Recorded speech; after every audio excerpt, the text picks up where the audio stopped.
Hi everyone! The kitty is down here and eating. So just give me a second. She might come and join us a bit later. Welcome to another reading of 1001 Nights, live from my humble home.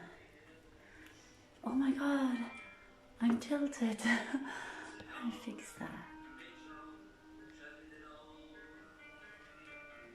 Yeah, this is going to stay that way. Alright, so I'm the first. Oh, hi! Thank you for joining.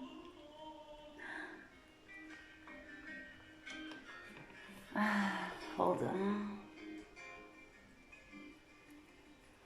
I hope you all had a wonderful, wonderful, wonderful day. Sending you my greetings and much love from Vienna, where we are still under lockdown. And yes, we stopped counting how many lockdowns we've been through because apparently there's no point chase. But there's light at the end of the tunnel. Thank you so much for the hearts. As Joanna always likes to say, without further ado, I will, however, keep Burton's little pillow here just in case if she wants to join. Yes, sweetie. All right. Enjoy the reading, everyone. Now, when it was the 272nd night, she said, "It hath reached me, O auspicious king, that the grandees offered that king all their hands possessed of monies and treasures, if he would but refrain. Still, he would not be balked, and said, There is no help for it, but I open this tower. So he pulled off the locks, and entering found within the tower figures of Arabs, on their horses and camels, habited in turbans, hanging down at the ends with swords in baldric belts, thrown over their shoulders, and bearing long lances in their hands.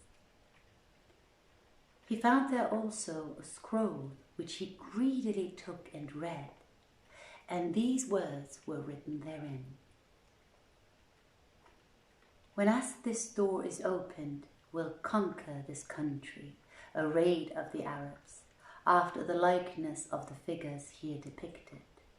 Wherefore, beware, and again, beware of opening it.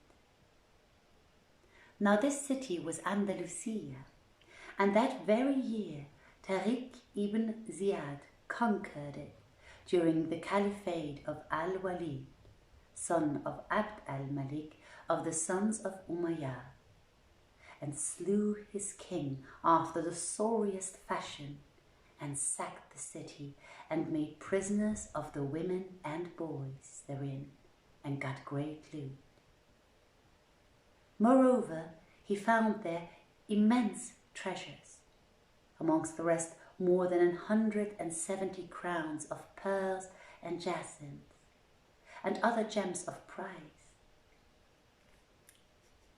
There she is. Hold on, let me just make sure she's comfortable. Do you want to come here? Come here, sit with me. Come. Don't go near the candle. I'm afraid she's going to burn her whiskers. Yeah. I hope you can see her properly. Let me put the plant. There you go. All right. So where were we? Moreover, he found there immense treasures, amongst the rest more than 170 crowns of pearl and jacinths, and other gems of price. And he found a saloon, wherein horsemen might throw the spears, full of vessels of gold and silver, such as no description can comprise.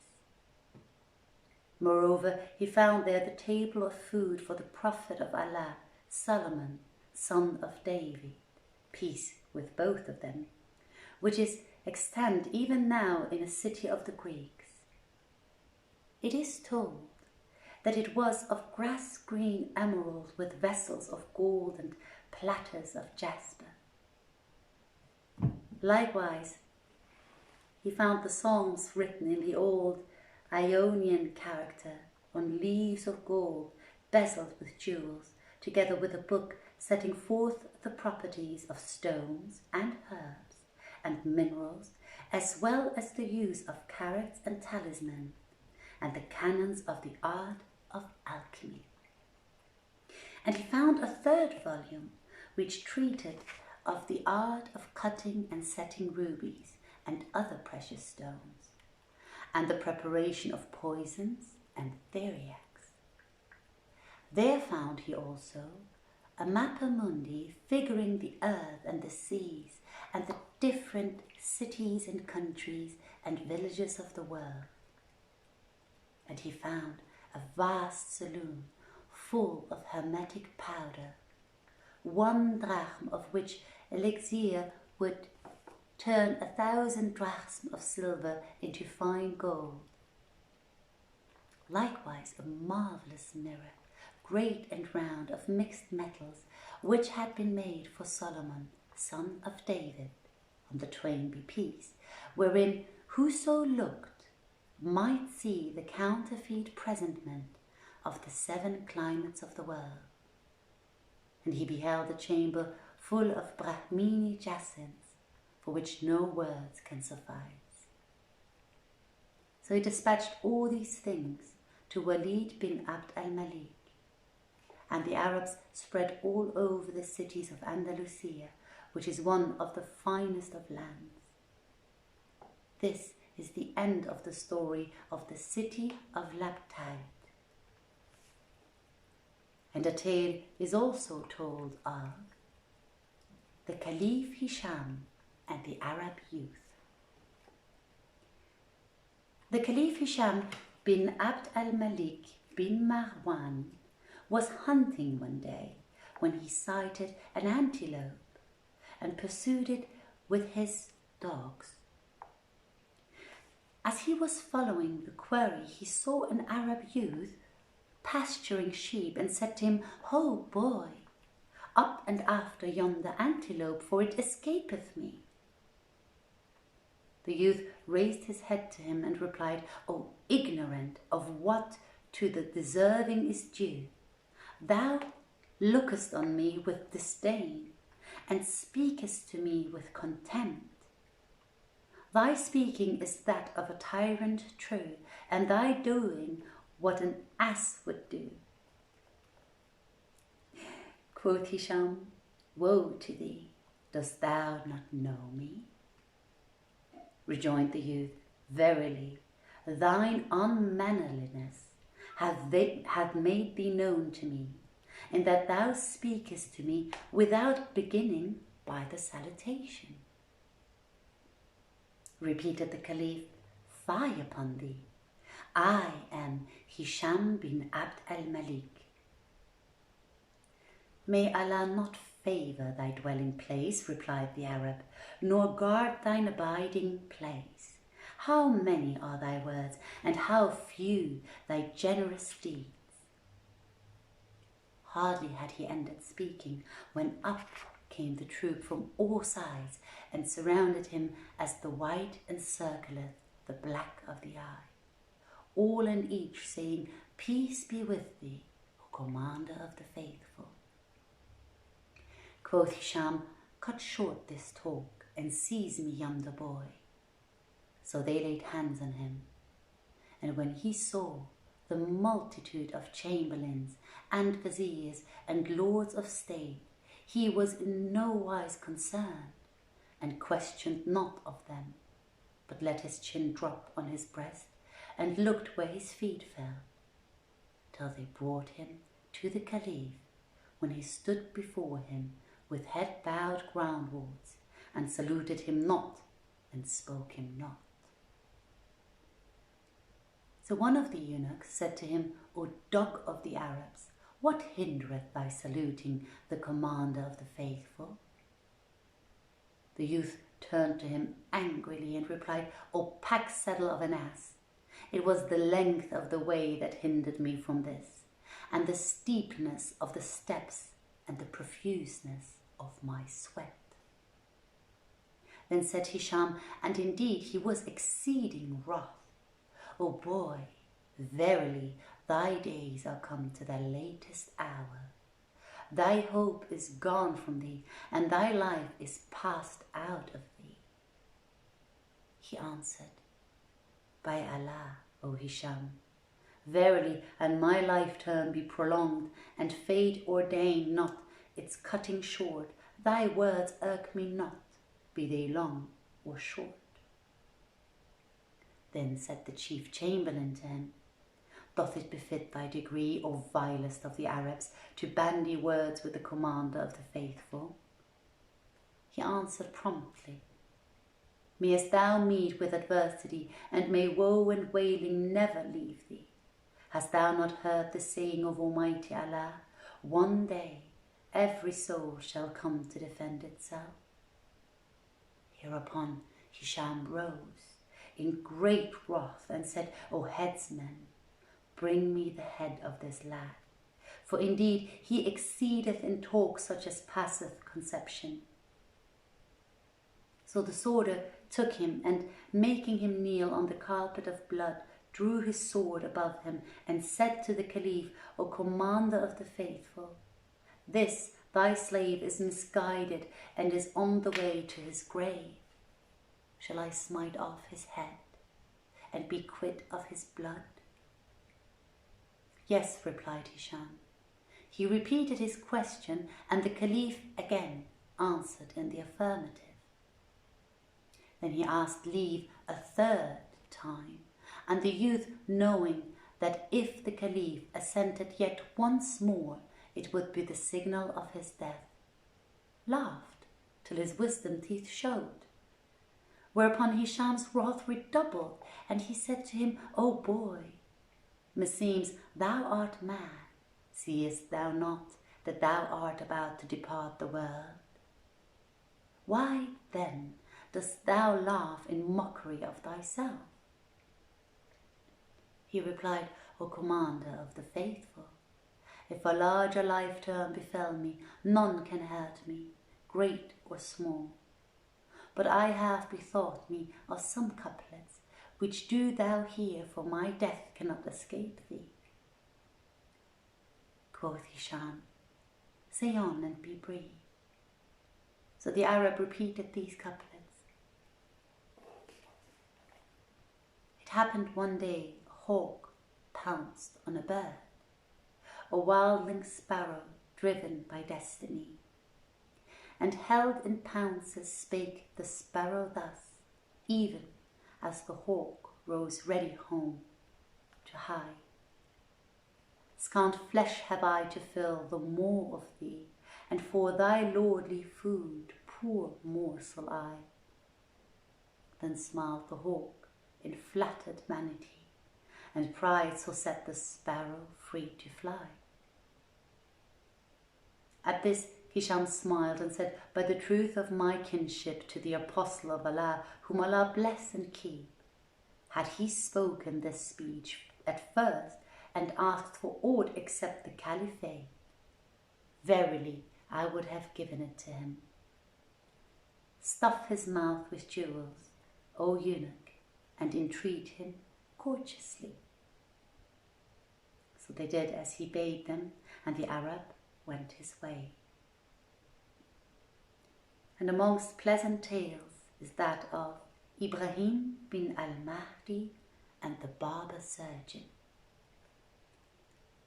They relate that Ibrahim, son of al-Mahdi, brother of Harun al-Rashid, when the caliphate devolved to al-Mamun, the son of his brother Harun refused to acknowledge his nephew and betook himself to Rai, where he claimed the throne and abode thus a year and 11 months and 12 days. Meanwhile his nephew al-Mamun awaited his return to allegiance and his accepting a dependent position till at last, despairing of this, he mounted with his horsemen and footmen and repaired to Rai in quest of him.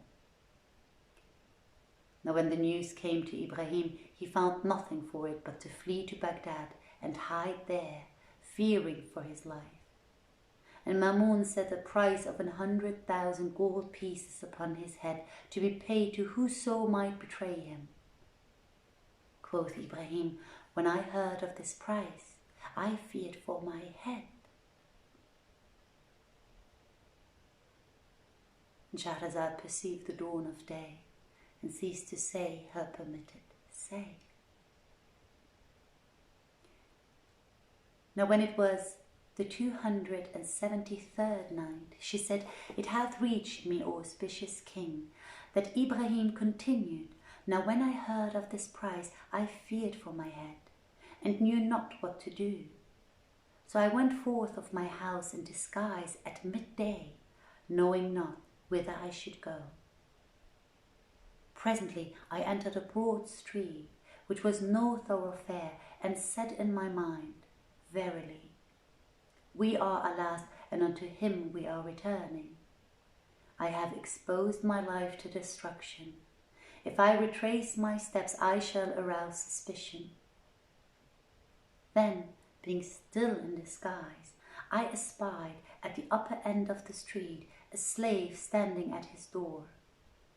So I went up to him and said to him, Hast thou a place where I may abide for an hour of the day? Yes, answered he, and opening the door, admitted me into a decent house furnished with carpets and mats and cushions of leather. Then he shut the door on me and went away. And I misdoubted me he had heard of the reward offered for me, and said to myself, He hath gone to inform against me. But as I sat pondering my case and boiling like cauldron over fire, behold, my host came back, accompanied by a porter loaded with bread and meat, and new cooking pots and gear, and a new jar, and new goglets and other needfuls. He made the porter set them down, and dismissing him said to me, I offer my life for thy ransom. I am a barber surgeon, and I know it would disgust thee to eat with me, because of the way in which I get my livelihood. So do thou shift for thyself, and do what thou please with these things whereon no hand hath fallen. Quoth Ibrahim, Now I was in sore need of food, so I cooked me a pot of meat whoso like I remember not ever to have eaten. And when I had satisfied my want, he said to me, O my Lord, Allah make me thy ransom. Art thou for wine? For indeed it gladdeneth the soul and doeth away care. I have no dislike to it, replied I, being desirous of the barber's company. So he brought me new flagons of glass, which no hand had touched, and a jar of excellent wine, and said to me, Strain for thyself to thy liking. Whereupon I cleared the wine, and mixed me a most delectable draught. Then he brought me a new cup, and fruits and flowers in new vessels of earthenware, after which he said to me, Wilt thou give me leave to sit apart and drink of my own wine by myself, of my joy in thee and for thee? Do so, answered I. So I drank, and he drank, till the wine began to take effect upon us, when the barber rose and, going to a closet, took out a lute of polished wood, and said to me, O my Lord, it is not for the like of me to ask the like of thee to sing, but it behoveth thine exceeding generosity to render my respect its due. So, if thou see fit to honour thy slave, thine is the high decision. Quoth I, and indeed I thought not that he knew me. How knowest thou that I excel its song? He replied, Glory be to Allah, our Lord is too well renowned for that. Thou art my Lord Ibrahim, son of Al-Mahdi, our Caliph of yesterday. he on whose head Al-Mamun hath set a price of 100,000 dinars to be paid to thy betrayer. But thou art in safety with me. Quoth Ibrahim, when I heard him say this, he was magnified in my eyes, and his loyalty and noble nature was certified to me. So I complied with his wish and took the lute and tuned it and sang. Then I bethought me of my severance from my children and my family, and I began to say, belike who Yusuf to his kin restored and honoured him in gold, a captive white, may grant our prayer to reunite our lots, for Allah, Lord of worlds, hath all of might. When the barber heard this, exceeding joy took possession of him, and he was of great good cheer. For it is said that when Ibrahim's neighbours heard him only sing out, "Ho boys, saddle the mule," they were filled with delight. Then, being overborne by mirth, he said to me, "O my lord, wilt thou give me leave to say what is come to my mind, albeit I am not of the folk of this craft?" I answered, "Do so. This is of thy great courtesy and kindness." So he took the lute and sang these verses. To our beloveds we moaned our length of night. Quoth they, "How short the nights that us benight." 'Tis for that sleep, like hood, enveils their eyes, right soon, but from our eyes is fair of flight. When night falls, dread and drear to those who love, we mourn, they joy to see departing light. Had they but breathed the weird, the bitter dole, we dream their beds like ours had bred them blight.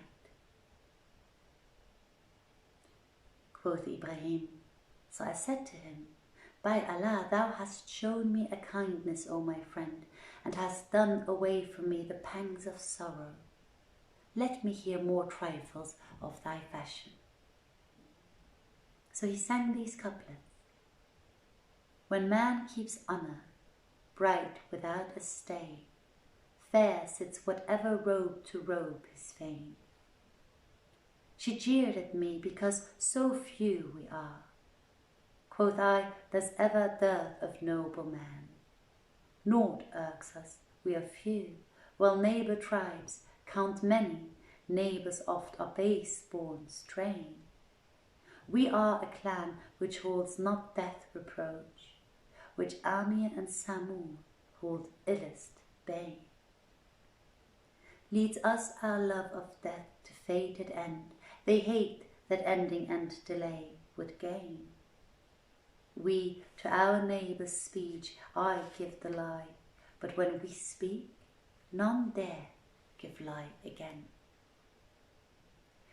Quoth Ibrahim, when I heard these lines, I was filled with huge delight and marvelled with exceeding marvel. Then I slept and awoke not till past nightfall, when I washed my face with a mindful of the high worth of this barber surgeon and his passing courtesy. After which I wakened him, and taking out a purse I had by me, containing a number of gold pieces, threw it to him, saying, "I commend thee to Allah, for I am about to go forth from thee, and pray thee to expend what is in this purse on thine requirements. And thou shalt have an abounding reward of me when I am quit of my fear." Quoth Ibrahim, but he returned back to me, saying, "O my lord, paupers like myself are of no value in thine eyes. But how, with due respect to my own generosity, can I take a price for the boon which fortune hath vouchsafed me of thy favour and thy visit to my poor abode? Nay, If thou repeat thy words and throw the purse to me again, I will slay myself. So I put it in my sleeve, the purse whose weight was irksome to me. And Shahrazad perceived the dawn of day and ceased saying her permitted say. Thank you very much for tuning in. If you missed out on the beginning of the reading, you can find it on the Vienna Theatre Facebook page or on YouTube. I will upload it afterwards. I wish you a wonderful, peaceful night, sweet dreams, and as usual, remember we're all in this together, and remember to go inwards instead of outwards. Have a good night, everyone. Much love. Bye.